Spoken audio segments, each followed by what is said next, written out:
Hello दोस्तों, आज हम बात करेंगे मोटापे के बारे में। मोटापा एक बहुत ही कॉमन प्रॉब्लम है। आज लगभग 50% लोग मोटापे से पीड़ित हैं। कुछ लोग सोचते हैं कि ज़्यादा खाने से मोटापा बढ़ता है, लेकिन ऐसा नहीं है दोस्तों। आपने कुछ लोग ऐसे भी देखे होंगे जो बहुत खाते हैं, लेकिन वे फिर भी मोटे नहीं हैं। मोटापा जब हो जाता है तो हमारा शरीर देखने में तो खराब लगने ही लगता है, बल्कि यह अपनी उम्र से 10 साल लगभग बड़ा भी लगने लगता है। और साथ साथ कुछ ऐसी डिजीज़ हैं जो मोटापा होने के साथ साथ हमें होने का खतरा ज़्यादा होने लगता है, जैसे BP high, cholesterol, diabetes, heart disease, nerve की प्रॉब्लम। मोटापा जब बढ़ता है तो हमारी नर्व फैट के अंदर दबने लगती हैं, जिससे नर्व की प्रॉब्लम आने लगती है। घुटने और घुटनों में कार्टिलेज और डिस्क की प्रॉब्लम। जितना ज़्यादा हमारा वेट होगा उतना ही ज़्यादा दबाव हमारे घुटनों और डिस्क पर पड़ेगा, जिससे घुटनों की और डिस्क की डिजीज़ भी बढ़ने लगती है। अब हम देखते हैं कि मोटापा किन कारणों से आता है, क्या कारण होता है कि मोटापा हमारा बढ़ने लगता है। सबसे पहले आता है मेटाबॉलिज्म। हमारे शरीर का मेटाबॉलिज्म रेट जब घट जाता है तो उससे क्या होता है, जो भी हम फूड लेते हैं, जो भी हम खाना खाएंगे तो उसमें जो कैलोरी होगी हमारे शरीर में जाने के बाद वह कैलोरी कम बर्न होंगी। कैलोरी जितनी कम बर्न होंगी उतना ज़्यादा हमारा मोटापा बढ़ता चला जाएगा। मेटाबॉलिज्म अच्छा होगा तो हमारी कैलोरी ज़्यादा से ज़्यादा बर्न होंगी, जिससे क्या है, मोटापा धीरे धीरे ख़त्म होने लगता है। दूसरा कारण है इसका बाइल कम बनना। बाइल बनाने का काम हमारे गोल ब्लैडर में किया जाता है, जो फैट को डाइजेस्ट करने का काम करता है।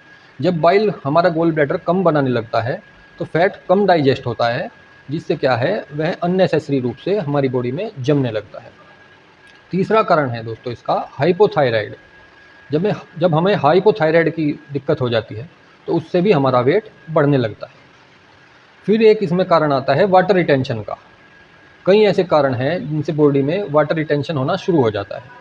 जो हम पानी पीते हैं वह पूर्ण रूप से यूरिन के द्वारा बाहर नहीं निकल पाता, जिससे वह शरीर में ही इकट्ठा होने लगता है। उस कारण से भी हमारा वेट बढ़ जाता है। तो ये जितने भी कारण हैं वेट के बढ़ने के, अगर इन कारणों का ट्रीटमेंट सही से कर लिया जाए तो फैट खुद ही बाय बाय कहकर हमें निकलने लगता है। इन कारणों का एक्यूप्रेशर और पंचकर्म चिकित्सा में बहुत ही अच्छा ट्रीटमेंट किया जा सकता है। आप इनका लाभ उठा सकते हैं। कुछ लोग डाइटिंग करके वज़न घटाने का प्रयास करते हैं, जो सही नहीं है दोस्तों। इससे हमें दो नुकसान होते हैं। पहला, जब हम डाइटिंग करके वेट लॉस करेंगे तो हमारी बॉडी में वीकनेस आ जाती है। जितनी भी शरीर के लिए आवश्यक चीज़ें हैं वो हमें डाइट से ही मिलती हैं। जब हम डाइट ही कम कर देंगे तो ये विटामिन, मिनरल्स, कैल्शियम, ये चीज़ें, पोषक तत्व हमें हमारे बॉडी में कम मिलने शुरू हो जाएंगे, जिससे हमारी बॉडी वीक हो जाएगी। दूसरा इसका नुकसान है, जब हम डाइटिंग करके वेट लॉस करते हैं तो हम मानते हैं चलो कुछ हद तक वेट लॉस हो भी गया, तो जब हम दोबारा नेचुरल डाइट पर आते हैं तो वह वेट फिर दोबारा से बढ़ने लगता है। तो ऐसे वेट कम करने का कोई फ़ायदा नहीं है दोस्तों, जो दोबारा से फिर बढ़ने लगे। अब हम देखते हैं कि हम घर पर रहकर क्या कर सकते हैं जिससे हम अपने वेट को कंट्रोल कर सकें। प्रॉपर नींद। सबसे पहले हमें प्रॉपर नींद लेनी है।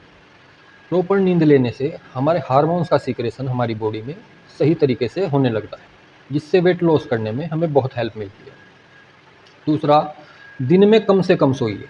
दिन में अगर हम सोते हैं, बहुत से लोग खाना खाने के बाद सो जाते हैं तुरंत, उससे भी हमारा मोटापा बढ़ने लगता है। तो दिन में आप कम से कम सोइए।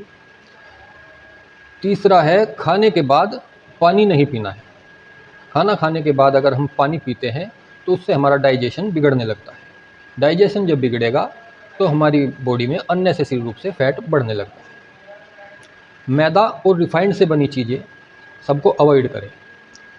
अगर ये चीज़ें खाएंगे तो भी मोटापा हमारा बढ़ता है। तो ये दोस्तों, हमने कुछ मोटापे के बारे में कुछ ज़रूरी बातें जानी। इनका प्रयोग करके हम आसानी से अपने मोटापे पर कंट्रोल कर सकते हैं। तो आप आज से ही प्रयास करिए इनको फॉलो करने का। धन्यवाद।